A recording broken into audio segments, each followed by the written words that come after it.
Hello everyone. Welcome to another edition of Creators Tech Connect series. This is a three-part series that we have planned where we'll be covering the release updates in the Creator platform. So this is the first part of the three-part series.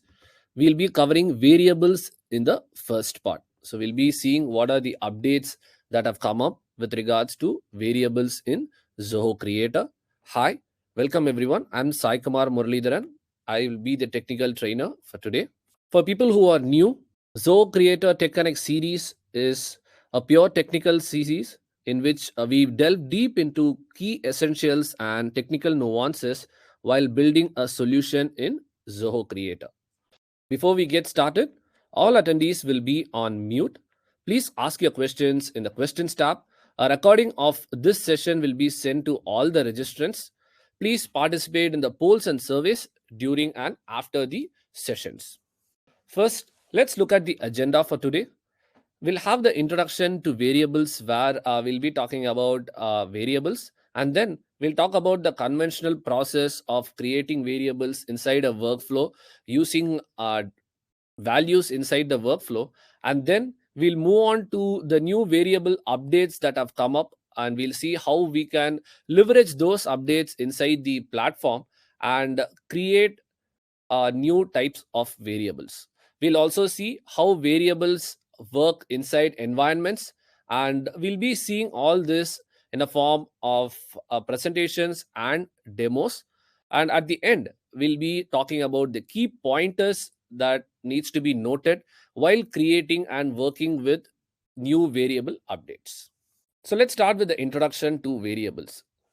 Variables is a virtual container of any data that you try to store. So it is a storage space where you can store any value inside, right? So the data that you are storing inside a variable is called as the value, and the variable itself can be given different names depending upon the value that you are storing or depending upon what you are trying to use it for. So, in the conventional process of using variables, let's take a use case over here. Let's take the application Zilker Order Management, right? In the Zilker Order Management, the customer places an order using the order form. At the back end, we have product details forms wherein you can maintain the product details and a report of all the products and different categories of products in the Zilker Order Management portfolio, right? So in this use case, what we'll try to do is once the customer places an order using the order form, we want an automated email to be sent to the customer as well as the warehouse executives, so that the customer will know that an order has been placed, and the warehouse executive will also know that an order has been placed and he has to process the order, right? Let's get into the demonstration where we'll be sending the automated email now. So this is the Zilker Order Management application. Towards our left, if you see, we have the order form where the customer can fill the details and place their order with the products. We have used the order details as a subform over here. And then we have product categories where products in our portfolio can be split into different categories and subcategories. And we have the order details where you can segregate the category and subcategory and the product name, what is the price of a product per unit, and the stock availability as well. We also have the customer details stored in the customer form and report over here. So for this to happen, right? So as soon as this form is been filled successfully, we need to create a workflow to send an email automatically, right? So this needs automation. In the top right corner, we have edit this application. I'll click on edit this application and I'll click on workflow in the top. And towards my top right corner, I have new workflow. I'll click on new workflow and I'm using the order form. I'll click on created. And when to trigger the workflow, I want it to be triggered when the form has been successfully submitted, right? So I'll click on successful form submission and I'll enter automate send message or email, and I'll create the workflow. I'll add new action. I'll add the deluge script. Since we just want it to be done through the deluge script, I'll use the send email task over here, right? So with the send email task, I'll close this dialog box, and from I'll type the email address as webinar creator 6 at gmail.com, right? And 2, I'll have the customer's email address. So whatever customer is filling in his field the as email, we'll use that to send the email to the customer, right? So in subject, I'll type order successfully placed, right? In the message, I'll type your order has been successfully placed. If you have any queries, please contact, and I can give out a number over here, right? So I'll save this, and it has been updated here. And if I have to send another email to the warehouse executive as well, right? So I'll add new action over here. I'll click on the deluge script again, and this time I'll again use the send email task, and I'll use from over here as webinar creator 6 at gmail.com, and 2, I'll use the Zoho dot logged in user ID, and then I'll again enter the subject as order needed to be processed, and have the message also typed as order has been placed. Please process the order, right? So over here in this example, right, we have entered the from address in 2 places, right? I'll save it. So I will be using this from address, which is the organization's address, in multiple places inside workflows, inside schedules, and so on, right? Now, this is something of a conventional way where we use lot of data in multiple places. Even though it is the same data, we create variables, we use them in multiple places. Let me get back to the presentation. Now, to solve this, we have a new variable update that has come up, where you can maintain the variables in a centralized place, and from there you can use them in multiple workflows and use the values as well inside the workflows. So you can create as well as manage these variables across your application. The supported data types are text, number, decimal, date, boolean, and collection. So there are 2 types of values that can be given to a variable. When you create a variable, right, the value that you are giving is the defined value. The syntax to call upon the defined value is this app dot variables is the keyword dot. You can create different groups, so you need to mention the group name dot the variable name. The current values is nothing but the defined value of the variable, which can be modified when you are executing different workflows. So depending upon your requirement, the defined values can be updated or modified, and those values are called as current values. So syntax to change the defined values into the current values are this app dot variables dot the group name, and then the variable name is equal to whatever value that you want to change. So what are the benefits of this variable update that we have? in the platform. The major advantage over here is you can manage the variables in a centralized place.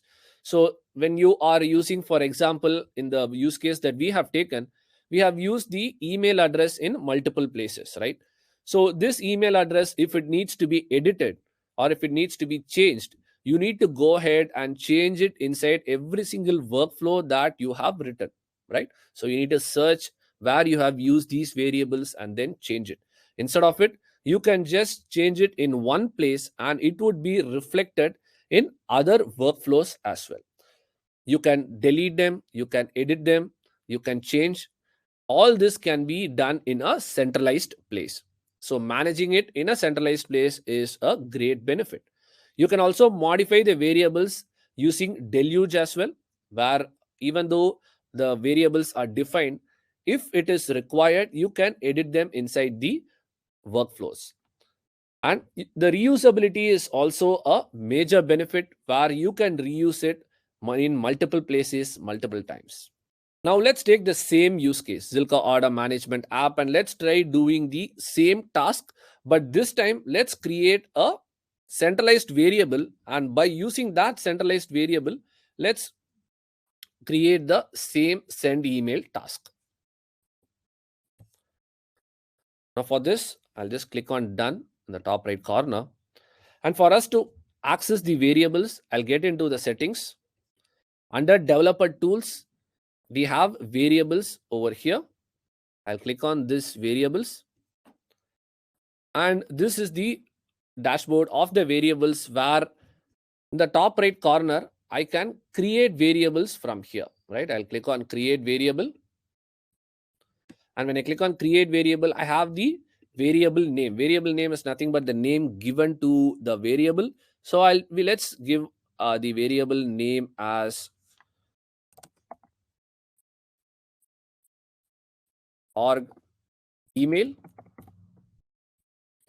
And group is nothing but you can group these variables depending upon your usage. For example, now we are entering the organization details, right? So organization email can come under organizational email address, organization details, right? So for that, we have created the group as organization details. Now I'll enter the same email address, webinar creator 6@gmail.com, and I'll create it. So if you see over here, this is the organization email that we have created. Webinar creator at creator6@gmail.com. So beside the variable name, we have the data type as well mentioned as text over here. For organization phone number, since I have entered it as a number, I have the data type as number over here. Now, if I want to delete any of the variable that I have created, I have the delete option over here and I can delete the variable. I also have options to edit it. I can click on organization email variable again, and I'll have an option to delete it from here. I also have an option to view variable references. So once I click on it, I'll be able to see what are all the workflows where I have used this variable. For now, I won't have any workflow since we have not yet used it inside any of the workflows. So once you have a workflow that you are using the variable for, you will be able to see them over here.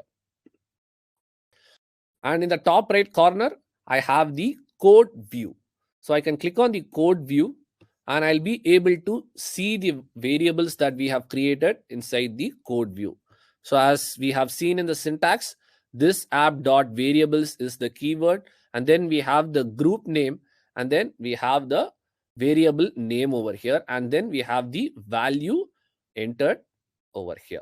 So if I want to edit, I can go ahead and edit in the code view as well, and I'll try to save it, and this would pop up an alert message asking us if the changes can be continued. If I proceed, the changes will be done in the defined value as well as in the current value over here, right? I have webinar creator at gmail.com, and this is the same in the current value as well. I'll just change it back again.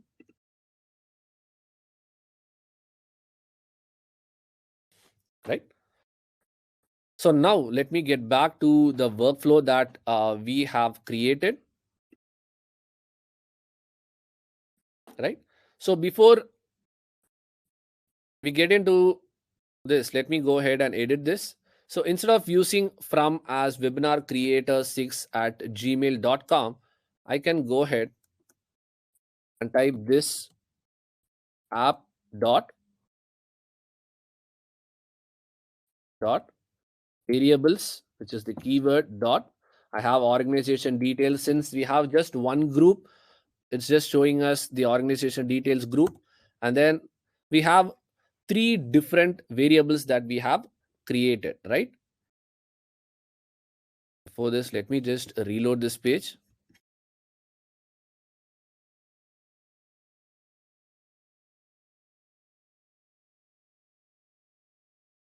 This app dot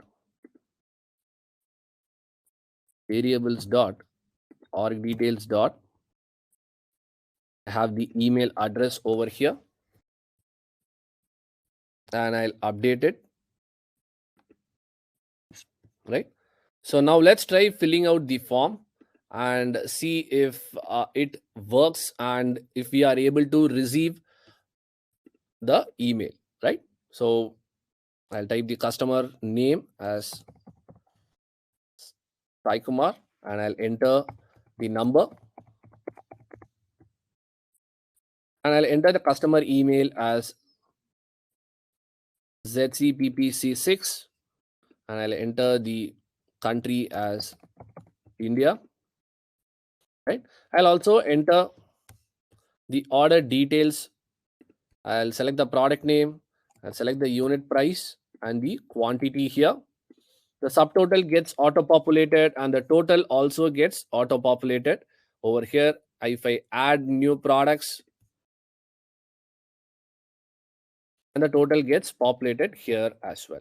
So when I click on submit, the order has been successfully placed. I'll be able to look into the order in the all orders report, and I've already logged into the email address that I just now entered. Right.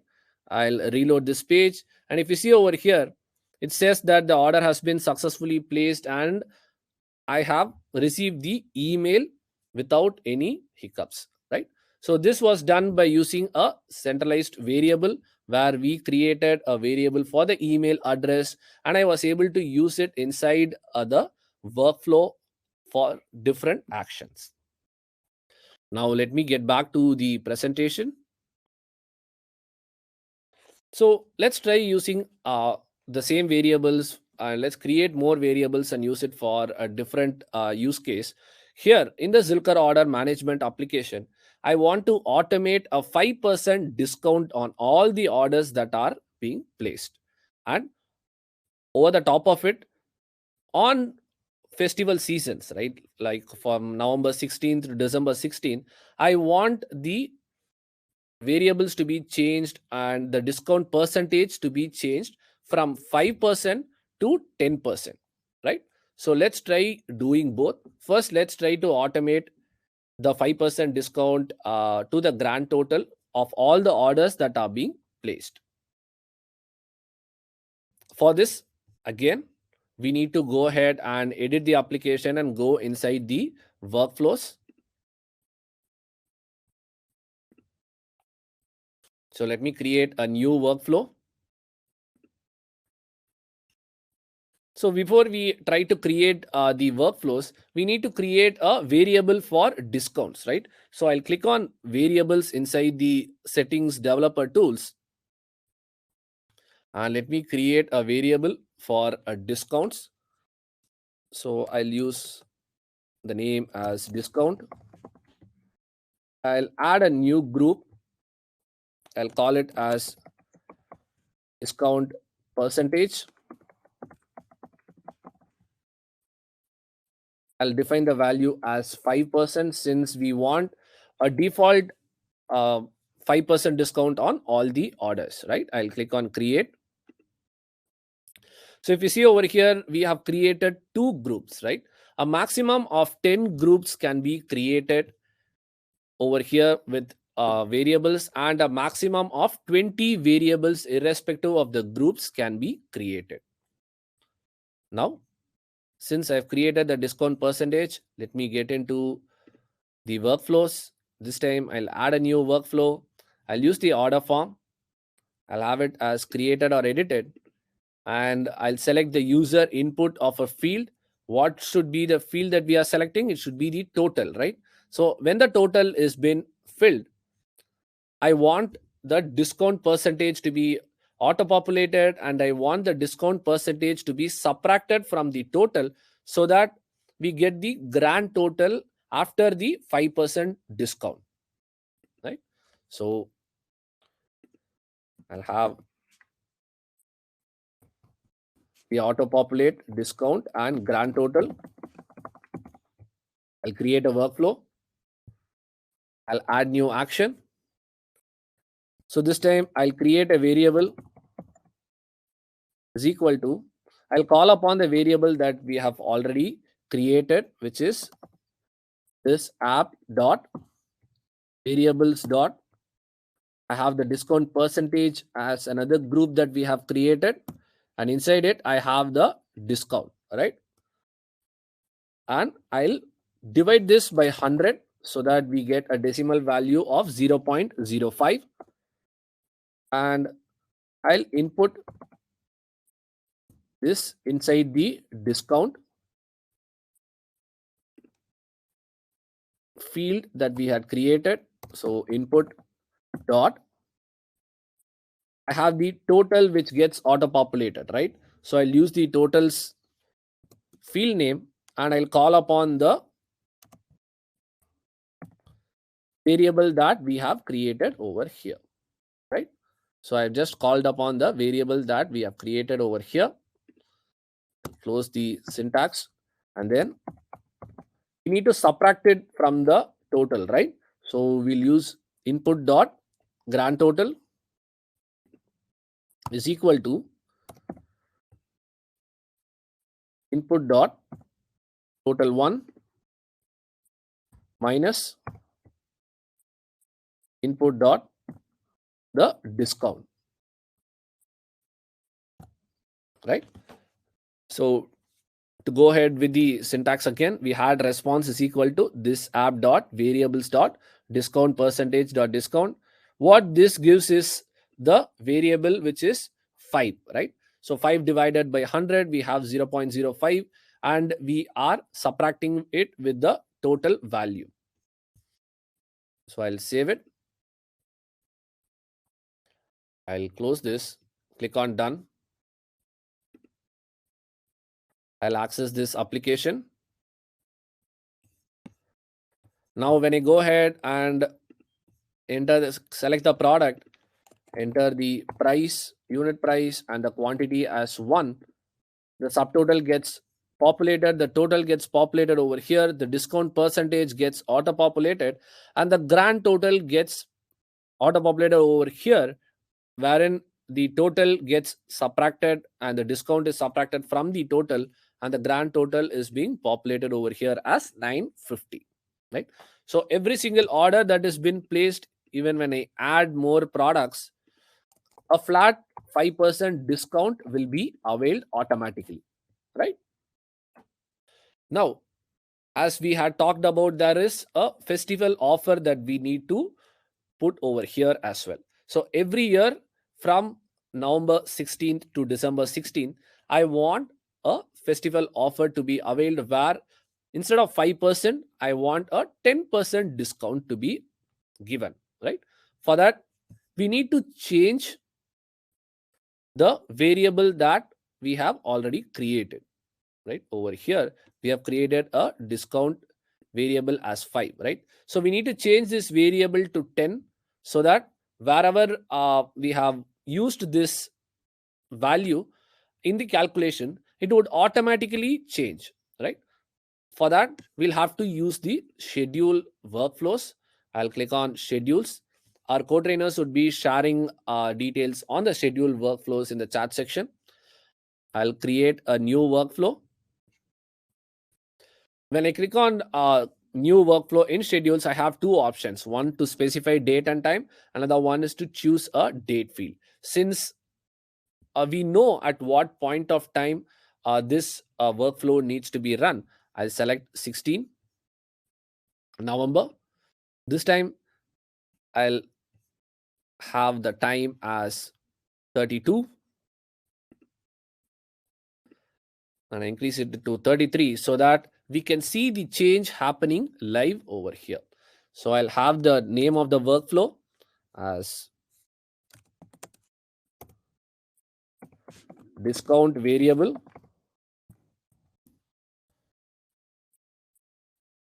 changed to 10%. Instead of 5, we are changing it to 10%.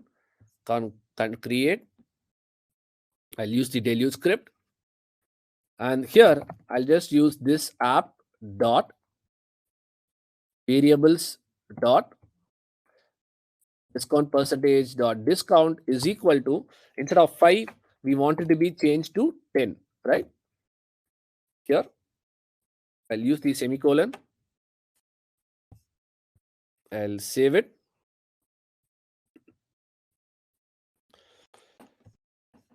Now at 21:33:28 seconds, this variable will change from 5 to 10, right? So you go into the developer tools.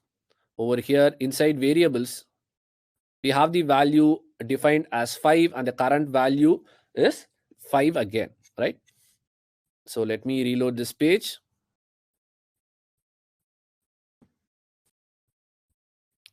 Wait for a few more seconds. And if you see over here, the current value has changed from 5 to 10. So I won't be changing anything in the calculation that we have already entered. I'll just access the application. I'll get into the order details and I'll enter the unit price, quantity. And over here, if you see, the discount percentage has increased from 5% to 10% over here, right? We didn't go ahead and change anything in the calculation. Since we were able to use a centralized variable, we were able to edit that centralized variable. From there, the calculation automatically changed, right? I'll edit this application again. Now, if I want to change it back to 5% again, I'll go ahead into the schedules, create a new workflow. Instead of having November 16th, I'll change it to December 16th and I'll change the time and have the same time.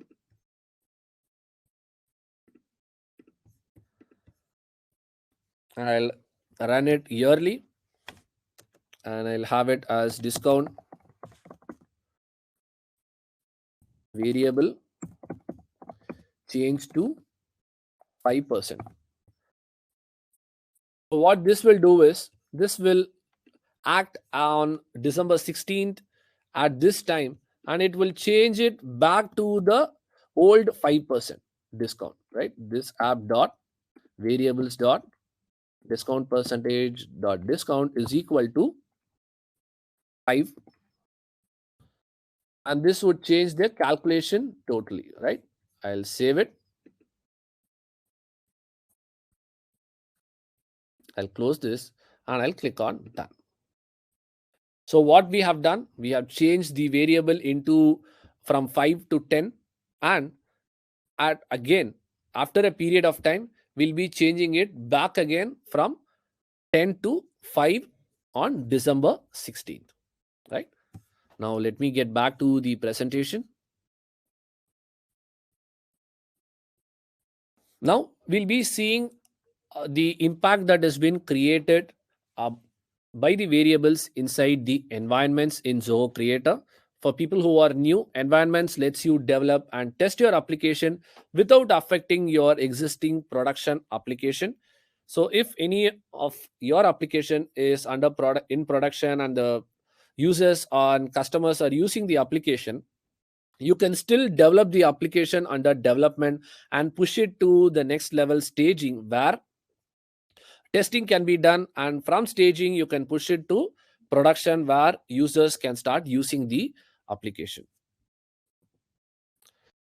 Now, variables inside environments works wherein you can change the variables and manage the variable under development environment. Once you move it from the development environment to the staging, the defined values will only be moved. The current values will be synced with the defined values, and the defined values will be moved from development to staging, and from staging to production, again the defined values will be passed to the production. The current values may differ in each of the environments, since when you do testing you can change it depending upon the workflows. So each workflow is different under the environments. Now let's go ahead. In the same application, we have already made this change over here from defined value as 5 to the current value of 10. Now let's push this application into environments, and let's make a small change and push it into staging and see how the variables react.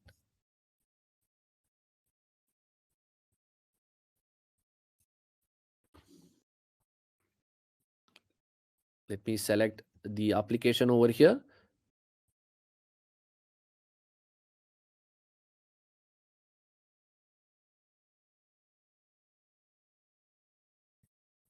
And select this, which is the application that we have been working on. I'll add the application into environments. So over here, the status says that the development creation is in progress, right?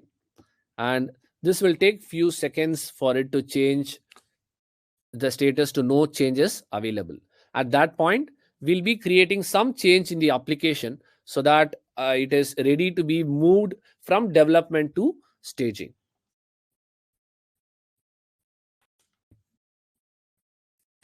Let me reload this page. Now the status has changed to no changes available. I'll go ahead, edit the application. I'll open the form builder.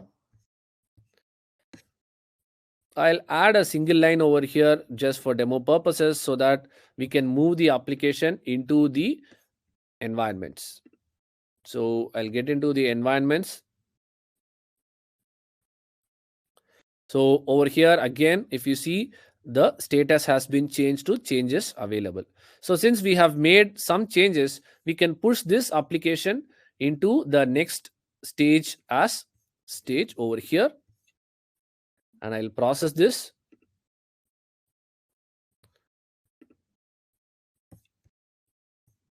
And I'll proceed over here. I'll just name the title as test project.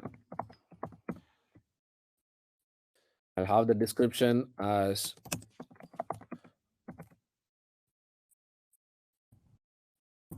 order management. It's just a minor change that we are doing, and then I'll publish it.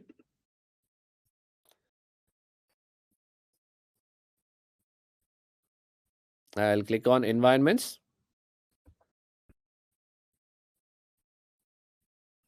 Now, if you see, it has not yet published under the environments. It will take few seconds to be published into the next stage, which is the staging, where you can test the application.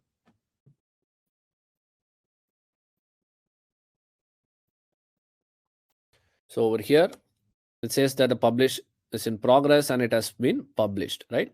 So now I'll get into the settings, or I'll try to edit the application.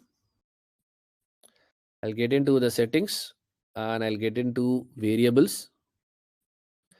And if you see over here, the defined value and the current value has changed from 10 to 5 on both ends, right? So this is because, as I had told you, when you move it from development to staging, right, the defined value is the value that moves forward, and the current value is synced with the defined value, and the defined value moves forward. Could we get back to the presentation? So these are some of the pointers to be noted. A maximum of 10 groups can be created per application. A maximum of 20 variables can be created irrespective of the number of groups that you are creating. Among the 20 variables, a maximum of 4 variables can be of collection data type, right? And the size of each collection variable must not exceed 2 KB. The variables cannot be moved from one group to another group. So if you have created a variable in one group and you want to move it to another group, that can't be done. System variables can be only assigned to a variable through a delete script. Renaming or deleting a variable or any variable group is not supported in the code view. A maximum of 500 variable assignments can be performed via a delete script per day. So in the next session, in the coming week, we have planned to catch up with more release updates, and we'll have more release updates from the platform. This is part 2 of the series that we are conducting, where we'll be concentrating more on the updates that have come up, and we'll be showcasing you those updates with the use cases pertaining to them. So these are the upcoming sessions, which is with Tech Connect series and the Learning Table series. Tech Connect series is, as I told you, a technical series that we conduct on a monthly basis. Since we have different release updates that have come up in the platform, we have connected it with a 3-part series. So this is the second part. You can go ahead and scan the QR code and register for the second part as well. Since if you have registered for the session today, since it is a recurring session, you need not go ahead and register again. You can share the registration link to your colleagues or whoever is interested in joining and knowing more on the catch up and release updates that have come up in the platform. I repeat, if you have already registered and joined the session today, you need not go ahead and register again, since it is a recurring session for all the 3 parts. The Learning Table series is 12-month, 12 industries, where we concentrate on one industry every month. The next month, we have Creator for Media, where you can join on 7th of December and get to know more on the application development, and we'll be showcasing the application that we have created with respect to the media industry. You can go ahead and scan the QR code and register for them as well. I'll be keeping the screen for a few minutes, and then we'll move on to the next slide. Our co-trainers will also be sharing the links in the chat section so that you can save and share it to your colleagues and people who are interested in joining the free webinars as well. So we'll also be conducting a small poll. Please participate in the poll and give your feedbacks as well. If you have any questions in the meantime, you can go ahead and ask the questions in the questions tab. We from Zoho Creator thank you all for participating in the session.